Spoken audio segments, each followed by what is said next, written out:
Hello, you're watching Proactive. I'm joined by Shane Whelan. He's VivoPower's Chief Real Estate Officer, also a member of its Global Advisory Council. We're talking about the evolving dynamics affecting data centers. Shane, very good to speak with you. AI versus traditional data centers. What's the difference?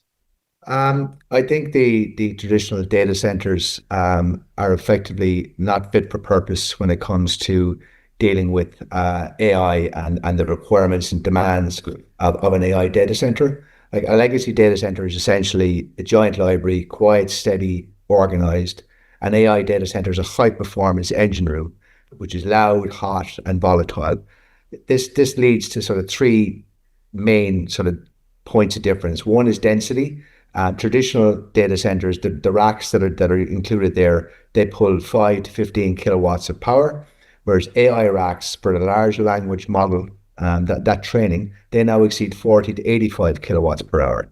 And like for reference, NVIDIA's next chip, which is called Vera Rubin, their computing platform, is anticipated to push rack level power consumption towards 140 kilowatts or higher, make it liquid cooling an absolute requirement. And that brings me to the next point, which is the whole cooling wall.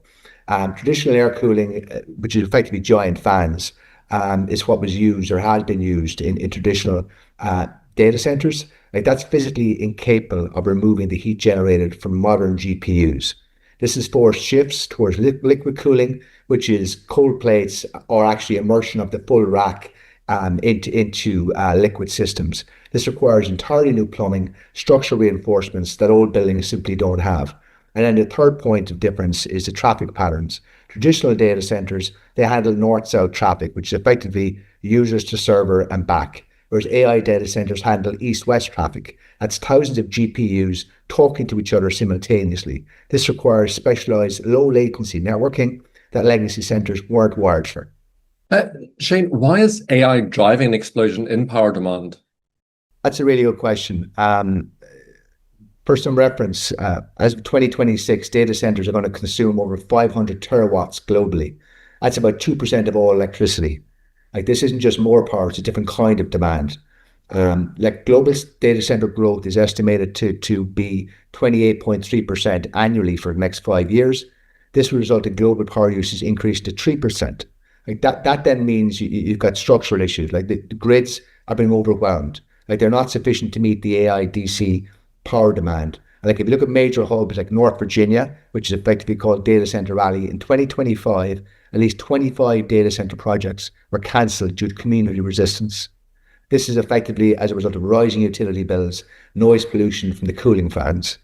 In Dublin, in Ireland, like 27% of Ireland's total electricity capacity is consumed by data centers. So these are quite significant issues. And then what that means is data companies are trying to figure out solutions. And one of those is that they become their own power companies. So because utilities move on regulatory timeframes, which are years and decades, tech moves on AI timelines, which are months. So therefore hyperscalers like Microsoft, Amazon, Google, they're now buying entire nuclear plants, which is called behind the meter deals. They're investing in small modular reactors, SMRs. They're building massive on-site battery storage to bypass the public grid. And that's how they're trying to find a solution to this power demand that they have. Chips versus infrastructure. What matters more, Shane? Heretofore, it had been all about chips. And for years, the market was obsessed over NVIDIA's GPU supply. In 2026, that obsession has shifted to infrastructure. And there's an infrastructure bottleneck. You've got two big things that are driving that. One is the component crunch. Like everyone talks, as I said, about GPUs getting faster, but unless you can get your high voltage transformer or your specialized switchgear, you actually can't utilize those chips.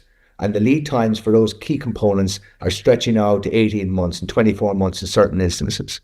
Like infrastructure matters more. And the point is that a breakthrough in chip efficiency is useless if you have no place to plug it in.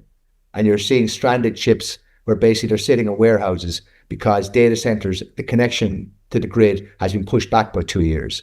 So that whole point about powered land and having access to powered land is the critical metric that is going to be the most important component going forward.